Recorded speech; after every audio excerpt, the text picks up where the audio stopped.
Hello everybody. Wanted to also share with you this recent talk that I did on Supply Chain Management Dojo, where I was interviewed by Dr. Muddassir, and we had a very interesting conversation in terms of what are the skills that supply chain professionals need in order to make it to the CEO position. What are some of the most important characteristics that make key and top supply chain talent in today's world? As well as we discussed broader topic of leadership in supply chain, what it takes to be a good leader, some very practical examples from some of the clients and the leaders in the industry. And overall, I think it's a potentially very useful and practical session. So we decided to also share it here on the podcast channels, and I do hope you will find it relevant. Enjoy.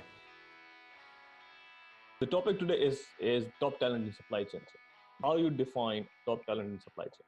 Oh, look, great question. And I would say that obviously it also greatly depends on the exact role, because of course, if you're hiring for a chief procurement officer, for sure, that person needs to have the fundamentals of great procurement skill sets at the base. But if we had to go a bit broader, I would say there's a couple of common characteristics, and more or less there's 4 of them that I can think of that makes, in my head as a headhunter, a top talent within supply chain.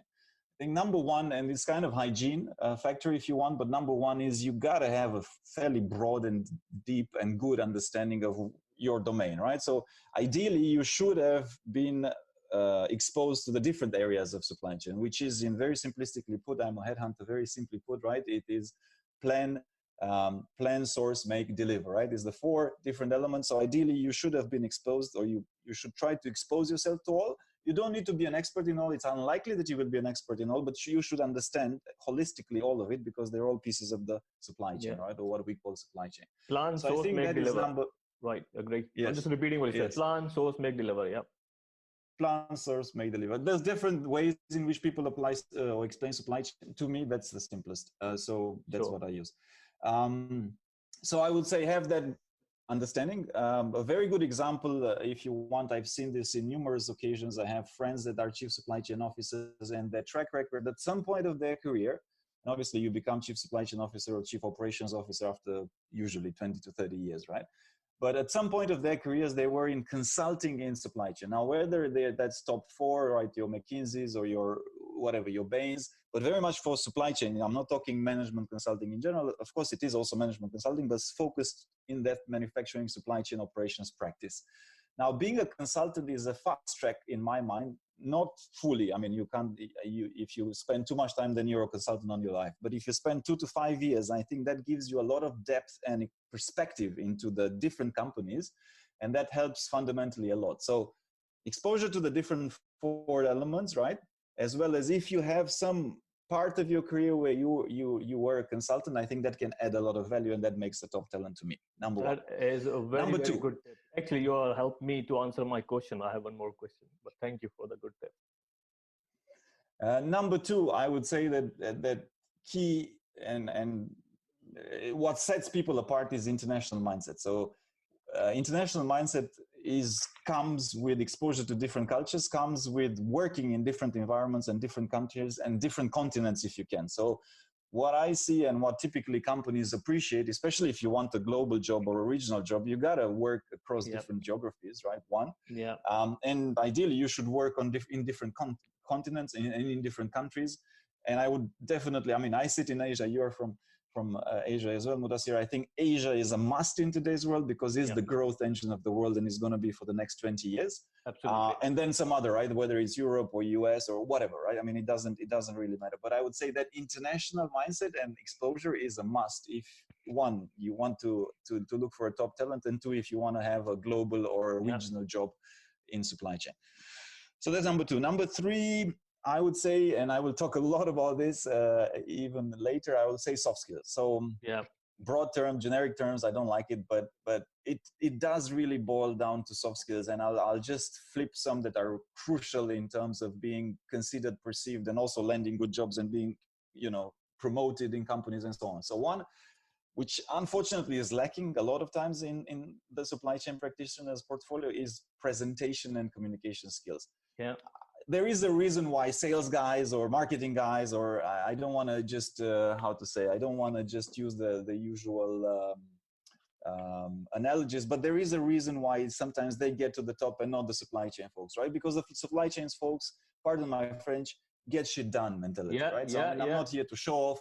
I'm not sure you, and I'm here to deliver your stuff. I'm here to make it happen. I'm not here to brag or to, yes, but in reality, we all know we are humans, right? So sometimes the presentation is more important than the delivery. And that presentation skills, communication skills, I see that as a crucial soft skill that you gotta have if you want to make it, if you want to consider yourself and others to consider yourself a top teller.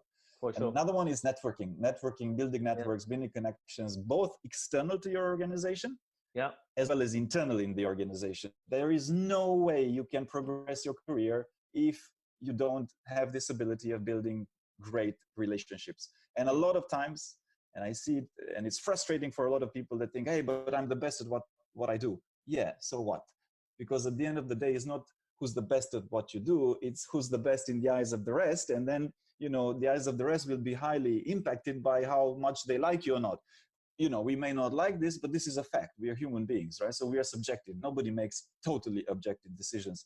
So that ability to network and create relationships is greatly going to impact your career, and whether it's within the same company or whether you move outside, right? Because you're also going to get, like you were mentioning before we chatted, right? You got your opportunity in the current company because your previous boss moved and then gave you this and brought you along with him, right? So this is what happened, right? It's relationships. It's a relationship business. It's a relationship world. We're human beings, relationships. And then there's a few other soft skills, and I'll come back to that. But that piece of soft skills, I see that crucial, and these two presentation skills and networking skills probably rank very, very high. Sure. And the fourth and last one that I would put in there is you got to have some level of exposure and track record in doing digital supply chain projects. I mean, in today's world, and this COVID crisis is basically only going to accelerate, and we're seeing this. I mean, everybody is scrambling. You need visibility, you need data, you need information, you need a bunch of things, control towers, you name it, right? Industry 4.0, everything is about digital. So you need to have a track record in having delivered results, having had exposure, understanding what the heck it means, right? So unless you have that, how can you be a top talent, right? Because that's what all the companies, sooner or later, I mean, let's say some of them are already some way ahead on that journey, some are not, but it's about digital transformation. I mean, this is golden content. Radu, seriously, I'm actually listening to you, because the things you have said, consulting is essentially solving problems in different scenarios. That's the first point you mentioned. Then you mentioned, international exposure. Supply chain is all about, long lead time, suppliers in Southeast Asia. Unless you're there, you live there. I mean, we are fortunate to I'm fortunate to born there, live there, and so you spend a lot of time in Singapore. It's important, right? If you just in Europe, you don't know how the things work in Asia. So that's fantastic tip. The third one you said about the soft skills, communication, presentation, leadership skills, right? So how you see that fit into your framework, the leadership skills? And I'll just I'll just add a little bit on a couple of points here, because as you said, I mean, I see that, and I started also, the top talent does need to have that exposure across the board, right? And you need to have that understanding. It's fundamentals. If you want to be a CFO, you got to understand finance, right? I mean, it's hygiene factor. You're not gonna, but that's what it is. It's hygiene. I mean, it's like manufacturing, planning, inventory, logistics. I mean, if you don't understand it, then you're not a supply chain professional, right? Yeah. So, but that's not going to take you to become the chief operations officer, or the chief supply chain officer, or the chief procurement officer. So that's why I'm not usually talking so much about technical skills, because I kind of take it for granted. To your point, leadership, right? So what is leadership? So I'll go back to what I said about presentation skills, and I'll give a different twist to the presentation skills. Basically, if you are in supply chain, if you're truly a supply chain business partner, you basically need to be able to, in 5 minutes, explain very simply put to the business, whether it's the CEO, if you're the chief supply chain officer, or the business unit head, or whatever it is, right? Why what you're doing makes sense to him or her business. And trust me, most people cannot, for the love of whatever, do that, because you either get them lost in details that they don't care about, right? Or you can't make the connection, like, okay, I mean, I don't care. Is it a warehouse? Is it automation? The CEO doesn't care. The CEO cares about numbers like growth, or like how much do you save? How quickly do you do it? Is my client impacted in a good way or not, right? So presentation skills, make sure that in 5 minutes you're able to capture your audience. And I'm just making a very practical point. You need to be to the point, succinct, data oriented, and that makes a great, supply chain business partner. That's what I call a supply chain business partner. So that's one element, and I would put that under leadership, right? Because if you can't present, you're not a leader to me. Second piece that I want to expand more, you gotta get people with you on the journey, right? So if you call yourself a leader, right, you can't be walking alone. If you're walking alone, you're just taking a walk, right? If you're a leader, you're walking and taking a whole group of teams of organizations with you. So that piece of how do you get people together, that's part of leadership. And as far as I'm concerned, that has to do with, do you have emotional intelligence, right? Because usually all the time, actually, in today's world, it's about change management, right? You have change management and crisis management. It's kind of both, right? Because if it wasn't this COVID-19, we had a volcano eruption in Philippines. Before that, we had the Iran-US war or not. Crisis is the new normal, right? So yeah, you as a leader need to be able to inspire your troops. Say, hey, okay, guys, look, it's another crisis. We need to adapt. We need to change. We need to move forward. So you need to have that ability to be a change catalyst and bring people on the journey. And I would say that the key to be able to do that is to keep things simple. I've seen numerous, so I was part of I was in the office of one of my clients, and they had on the wall, so they were making this digital change supply chain transformation, you name it, all the buzzwords thrown into one. And they had 5 different posters on the walls, right? And I swear you not, they were like written in 10, the Calibri 10, and they were like literally like this big. And I'm like, who the heck reads that? Guys, you need to have 1 sentence, that's it. And you have 5 posters with 1 sentence of maximum 10 words on it. And maybe then people will remember it. Yeah. Maybe then. Right? Maybe then. You gotta keep it simple. So I gave the feedback to the chief supply chain officer. Look, if this is the way you want to do this, I bet you your people have no idea what you're doing, right? So you need to simplify. And for that, I would actually give a very specific example. And we had a podcast that is just pure gold. It's 40 years of experience distilled into one. It's the biggest transformation in the history of logistics. Ken Allen, who is the board member of DHL, he took DHL Express when DHL Express was losing 2 billion euros per year, and he transformed it, and DHL Express now makes 2 billion euros as profit per year. And he talks a little bit about that, but one of the principles that he used is radical simplicity, making things so simple that from the top to the courier, they could get it. So example, right? One of the principles was we need to be insanely customer focused. It drives a message, right? You need to be crazy about your customers. That's one. 2, just think of this. He had a song. So he would always use songs so that in whatever town hall and whatever, there would be a song, the theme, let's make our customer happy. Now, I forget the song, but he actually sang it during the podcast, which made a point, the same point with to keep your customers happy. But if you think about it, it's about simplicity, because a song forces you to be simple, right? And there's only one point, and everybody understands music, right? I think, Radu, you mentioned about the constant learning, radical simplicity, insanely customer focus, emotional intelligence, change management. And again, they are all golden management points, right?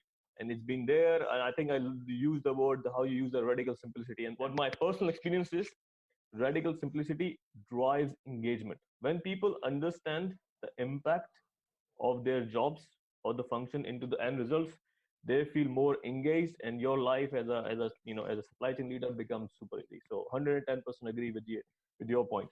Then I want to flip the angle here, right? And because you work with a lot of companies and you have a consulting arm at the same time, but what I want to see before actually I ask this question, I see this: the HR people and the leader C-level people, they are very much buzzed up about, let's launch the leadership development program, less people is our top talent, etc. But I have seen very few of them is actually take out time in developing people, right? Because supply chain, as unfortunate as a function, is very much numbers driven, customer service driven, and as I said to people, there's in supply chain I have two kind of days: bad day and a very bad day, right? There is no third day, because in supply chain something is wrong somewhere. A supplier is late, somebody is off sick, something is broken, you don't have a capacity, customer is shouting, it's happening. So if I'm having a bad day, I'm happy because it's not a very bad day. The issue is, and I have a sympathy for the supply chain leaders, because it's very difficult for them naturally to find time to develop people. So that's first part. The second part I see is, so in terms of these kind of leaders who wants to do it but do not have time, or let's call it natural inclination of development people. So what is your advice, taking that my personal experience into account, and your, of course, I want to hear it, how the companies develop a program or a culture to develop supply chain talent? Look, $1 million question, and I would say that the fundamental issue is, and the root cause is, you should not have people in leadership positions that are not good with people. I think the fundamentals of it and the crux of it is that you should be able to identify that the best procurement person sometimes is not your most of the times is not your chief procurement officer. The best sales guy is not your best sales manager.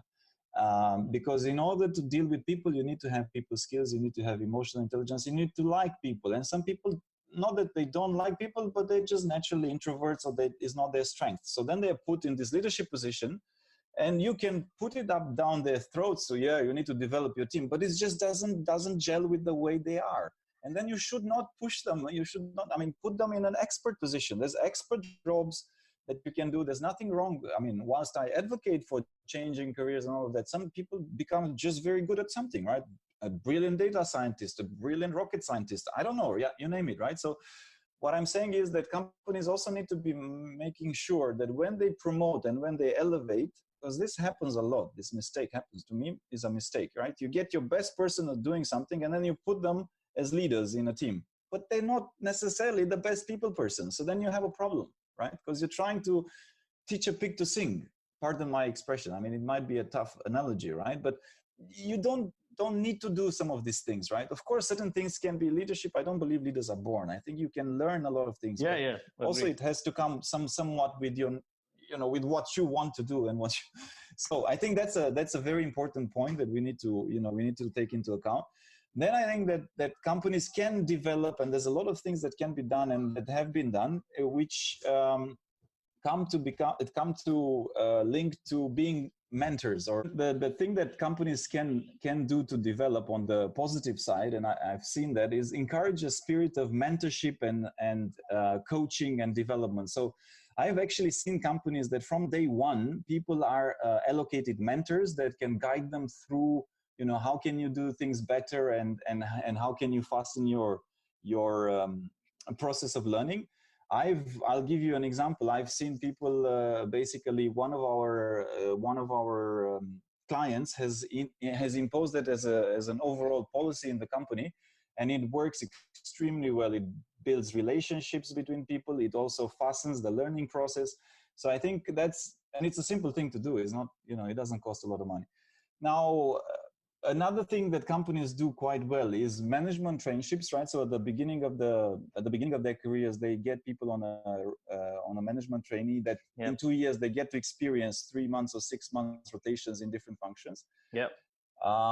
Then you see companies. So one of my contacts is with the same company. I won't mention the name. I don't want to advertise them necessarily, but it's a great company. It's an FMCG player, and he's been there for 24 years. And in 24 years, he had 18 jobs. So, and he moved across 3 continents. So this spirit of constantly giving people opportunities to develop, to change, to take on new opportunities, I think it is an incredible way of companies to develop their talent. Now, of course, you can't do that if you're a 50 people SME. This works for MNCs. But I would say that a lot of companies can do more around that. Yeah. And then you have another good example is, and this one I will quote him. So the Chief Supply Chain Officer of Henkel, which is Dirk, we also had him on the podcast. So he was saying that every 2 years or 3 years, he goes back to school. And Henkel, actually sponsors seem to go back to school, right? So whether it is a 2 weeks program or a 4 weeks program, and of course you're not going to go for 6 months, you cannot afford that at that level, but it's still, it can be 2 to 4 weeks of intensive leadership programs or development or supply chain intensive courses and so on. So I would say that good companies also take that time to constantly upskill and develop their, whether you're at the leadership position, of course, it's not only leaders, right? Because you need to build your pipeline mid-level, you can do trainings and so on. So it's fairly, I don't think anything is rocket science, but it starts with the fact that you need to have people at the top of your mind. If you don't believe that, people are your assets, then you're never gonna behave like this. You saw it's quite famous, the writing that was circulating all over LinkedIn, right? With the CFO asking the CEO, why are you paying for training for these people? What if they leave and we lose the money? And then the CEO asking, but what if they stay and they do a bad job? Yeah. So it's you need to have the mindset as an organization. And then a lot of things, whether you have money or not, because now with COVID, maybe you want to cut costs for training, but mentoring is free, right? I mean, you do it within the organization. Yeah. No, so that is one great point. So mentoring is free. People skills who understand about people, so that's fine. I actually have a blog, and it's my personal experience as well. So there's 3 kind of players I see, right? So there's a performance. I know as a HR guy, there's a performance metrics and all that. That's fine. But for me, is to the people who don't want to come to work, they do their job, they go home, right? There is a high performance, which is like 10% people, and there's like 10% the bell-shaped curve don't want to perform. So you can manage your poor performance. There's a process in place. I don't want to waste time on that. But then there's a 90% of people who just want to come and do a good job. She may be the mother of the kids. She wants stability. Oh, that's fine, right? But then I feel so I have 2 questions there. The first is this: if somebody is stable, doing a good job, and doesn't want to become a manager or a leader, right? But then over the period of time, the senior leader perceived that person as a non-asset or non-ambitious. And for me, I think that's a wrong way to look at it, because that just person doesn't want to do it.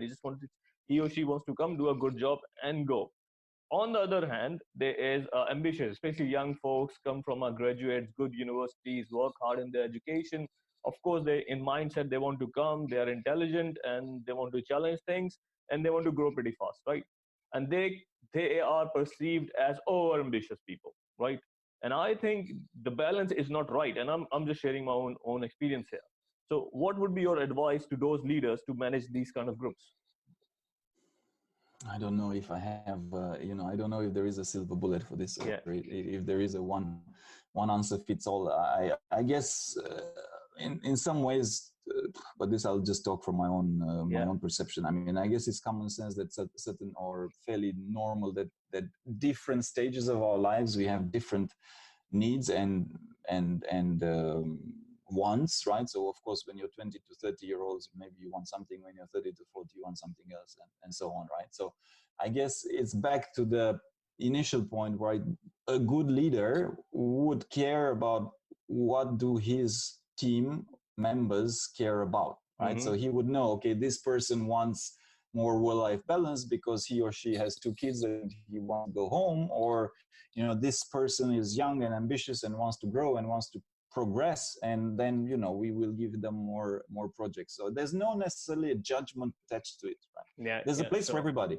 Sure. But this, I'm talking about the good leaders. That's why good leaders are rare. Sure. So and of course it's going to become at some point subjective, right? Because if crisis hits, you need to reduce your headcount. Yeah. Now, look, we can be all romantic and all, but at that point, the leader will be like, okay, look, I mean, and then it's going to boil down to usually it's going to boil down to pragmatic, right? So who can do more work with less money? Yeah. I mean, I'm sorry to be cruel, but no, that's true. It's like, it's going to be boiling down to some of those parameters. So I don't know if I have a suggestion. I mean, probably the only one is like, make sure you understand your team, understand where you're coming from. Most of the times they're going to have different desires and wants, and it's not like one is better than the others. It's just different because we're people. And then make sure that you try to arrange for it. Sure. No, Radu, it's been fantastic. It's almost inspirational. I've learned a lot from the conversation with you as well. So thank you for joining the show, and hopefully I'll have you one more time. My pleasure. Thanks for having me, Muddassir. Thank you. Thank you for listening to our podcast. If you liked what you heard, be sure to go to www.elcoteglobal.com and click the podcast button for all the show notes of the interview. Also, subscribe to our mailing list to get our latest updates first. If you're listening through a streaming platform like iTunes, Spotify, or Stitcher, we would appreciate a kind review. 5-star works best to keep us going and our production team happy. And of course, share it with your friends. I'm most active on LinkedIn, so do feel free to follow me. And if you have any suggestions on what to do and who to invite next, don't hesitate to drop me a note. And if you're looking to hire top executives in supply chain or transform your business, of course, contact us as well to find out how we can help.